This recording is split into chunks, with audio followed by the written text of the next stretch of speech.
Hello guys, আমি এসেছি ঘাটাল চাউলির সিমপুরের বাঁধ। তো সিমপুরের বাঁধে এসেছি, আর ভিডিওটা করা এই জন্যই তোমাদেরকে দেখানো যে সিমপুরের মানুষদের মানে চাষিদের ধান এখনও জলের তলায়, পুরো জলের তলায় ধান শীষ পর্যন্ত ডুবে আছে। আর শীষগুলো এখানে রাস্তায় সব মিলে রেখেছে, তুলে কেটে এনে নৌকায় করে, নৌকা এখনও চলছে, তোমাদেরকে দেখাচ্ছি। তো এটা হচ্ছে সিমপুরের বাঁধ, এই যে এটা সিমপুরের বাঁধ। তো এদিকের মানে চাষিদের এখনও ধান জলের তলায়, ভাবতে পারছো, ধান পেকে গেছে তবু এখনও জলের তলায়, মানে শীষটাও জলের তলায়। সেটাকে এই যে কেটে কেটে, যে এগুলো আছে কেটে কেটে শুকনো করে, মানে নিয়ে এসে জল থেকে শুকনো করে তারপরে ধান তোলা হচ্ছে। এ থেকে কি কি টাকা আসবে বলো?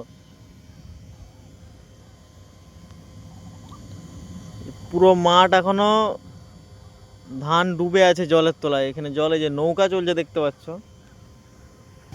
তো এটা সিমপুরের বাঁধ।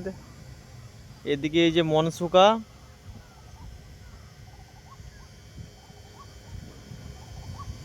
তো এখানে দেখো ওই যে বাঁশে করে বেড্ডি বেড্ডি, মানে ঠেঙি ঠেঙে যে ধান ঝাড়া হচ্ছে, এগুলো তো সেই শীষ কাটা ধান।